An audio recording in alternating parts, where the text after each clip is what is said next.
മലയാള സിനിമയുടെ ചരിത്രത്തിനൊപ്പം എഴുതപ്പെട്ട പേരാണ് തിരുവനന്തപുരം ചിത്രാഞ്ജലി സ്റ്റുഡിയോയുടേത്. സുവർണ ജൂബിലി നിറവിൽ മുഖം മിനുക്കി ഒരുങ്ങുന്ന ചിത്രാഞ്ജലിയുടെ വിശേഷങ്ങൾ കാണാം. ഐഷത്തുൽ ഷംനയുടെ റിപ്പോർട്ട്. മദ്രാശി മാറി കേരളം മലയാള സിനിമയുടെ ആസ്ഥാനമായി മാറിയപ്പോൾ അതിന് തിരുവനന്തപുരത്തെ ചിത്രാഞ്ജലി സ്റ്റുഡിയോ നൽകിയ സംഭാവന അത് ചെറുതൊന്നുമല്ല. ആ ചിത്രാഞ്ജലി സ്റ്റുഡിയോ 50ാം വാർഷികത്തിലേക്ക്, അതിന്റെ സുവർണ ജൂബിലിയിലേക്ക് കടക്കുകയാണിപ്പോ. 1500ഓളം സിനിമകൾ ചിത്രീകരിച്ച ഈ ചിത്രാഞ്ജലി സ്റ്റുഡിയോയുടെ വിശേഷങ്ങളും അതിന്റെ ചരിത്രവുമാണ് ഇന്ന് നമ്മൾ കാണാൻ പോകുന്നത്. വാ.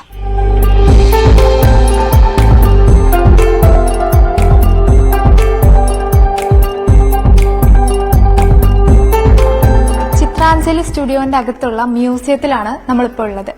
പണ്ടത്തെ സിനിമകളിൽ ഉപയോഗിച്ചിരുന്ന പ്രൊജക്ടർ, ക്യാമറകള്, എഡിറ്റിംഗ് ഉപകരണങ്ങള്, അങ്ങനെ പണ്ടത്തെ സിനിമയുടെ അല്ലെങ്കിൽ മലയാള സിനിമയുടെ ഒരു ചരിത്രം തന്നെ, ഒരു കാലഘട്ടം തന്നെ ഉണ്ട് ഈ മ്യൂസിയത്തിനകത്ത്.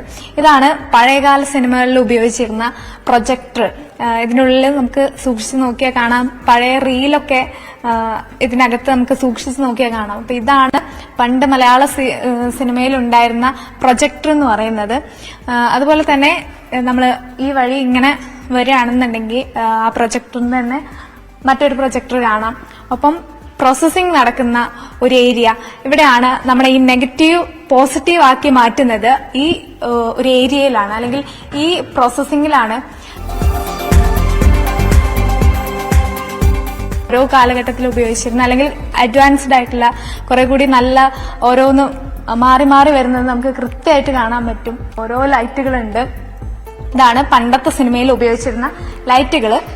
ഇവിടെ ഇങ്ങോട്ട് വന്നു കഴിഞ്ഞാൽ പിന്നെ ക്യാമറകളാണ്. മലയാള സിനിമയിൽ ഒരു കാലത്ത് ഉണ്ടായിരുന്ന ഒട്ടുമിക്ക ക്യാമറകളും ഇവിടെ നമുക്ക് ഇങ്ങനെ നിരത്തി വെച്ചിട്ടുണ്ട്. ഇതാണ് ലൊക്കേഷനുകളിലെ സൗണ്ട് റെക്കോർഡ് ചെയ്യാൻ ഉപയോഗിച്ചിരുന്ന യന്ത്രം. ഇവിടെയാണ് ഡബ്ബിംഗ് നടക്കുന്ന, പഴയ സിനിമകളിലെ ഡബ്ബിംഗ് ചെയ്തിരുന്ന മൈക്കാണിത്. അതിന്റെ സൗണ്ട് മിക്സിംഗ് നടക്കുന്നത് ഇവിടെ ആയിരുന്നു. ഇതാണ് മൂവിയോല. പണ്ടത്തെ എഡിറ്റിംഗ് നടക്കുന്നത് ഇതിലാണ്. ഇതിലിങ്ങനെ ഫിലിം ഇട്ട് ഇതിനകത്തൂടെ നമുക്ക് കാണാൻ പറ്റും സിനിമയൊക്കെ. എന്നിട്ടാണ് ആവശ്യമില്ലാത്ത ഭാഗങ്ങൾ എടുത്ത് കട്ട് ചെയ്ത് ഒട്ടിക്കുന്ന ആ പ്രോസസ്സൊക്കെ നടന്നിരുന്നത് ഈ മൂവിയോലൊക്കെ അകത്താണ് പണ്ട്.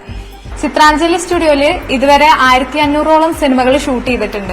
അപ്പൊ പഴയ കാലത്ത് ഇവിടെ ഷൂട്ട് ചെയ്തതും ഒപ്പം തന്നെ അല്ലാതെ മലയാള സിനിമയിലെ പ്രധാനപ്പെട്ട ചിത്രങ്ങള്, ആദ്യത്തെ സിനിമ അല്ലെങ്കിൽ ആദ്യത്തെ വർണ്ണ ചിത്രം, അവാർഡ് കിട്ടിയ സിനിമകൾ, അങ്ങനെ പണ്ടത്തെ നമ്മുടെ പ്രേം നസീറിന്റെയും ജയന്റെ ഒക്കെ ആ ഒരു കാലഘട്ടം മുതലുള്ള അത്തരം സിനിമകളുടെ പോസ്റ്റേഴ്സ് ആണ് ഇതെല്ലാം.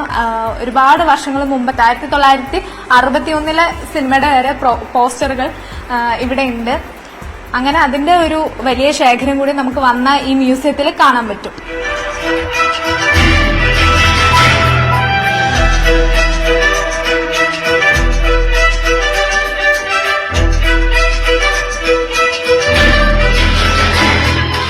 ഇവിടെ ഇപ്പോ ഫൈനൽ സൗണ്ട് മിക്സിംഗ്, അതായത് നമ്മളൊരു തിയേറ്ററിൽ സിനിമ കാണുമ്പോൾ അവിടെ വരുന്ന ആ സൗണ്ട് എഫക്റ്റും കാര്യങ്ങളൊക്കെ അതിന്റെ ഫൈനൽ സ്റ്റേജിലാണ് ഇവിടെ.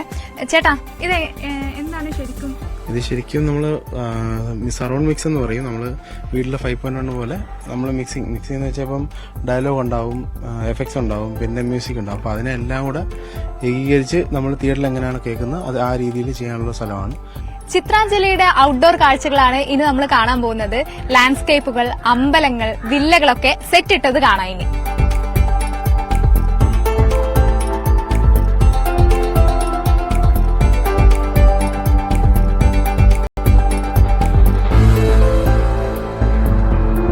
പ്രകൃതി ഇത്രമാത്രം ചേർത്ത് നിർത്തിക്കൊണ്ടാണ് ഇതിന്റെ ഇൻഡോർ ആണെങ്കിലും ഔട്ട്ഡോർ ആണെങ്കിലും എഡിറ്റിംഗും സൗണ്ട് മിക്സിംഗ് പ്രോസസ്സും എല്ലാം ഈ ചിത്രാഞ്ജലിയിൽ നടക്കുന്നത്.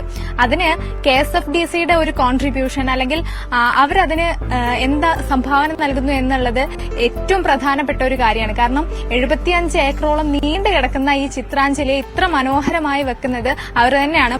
1975 രൂപീകൃതമായ KSFDC പൊതുമേഖലയിൽ വന്നതോടുകൂടി ഇതിന്റെ ഒരു ചിത്രം തന്നെ മാറുകയായിരുന്നു.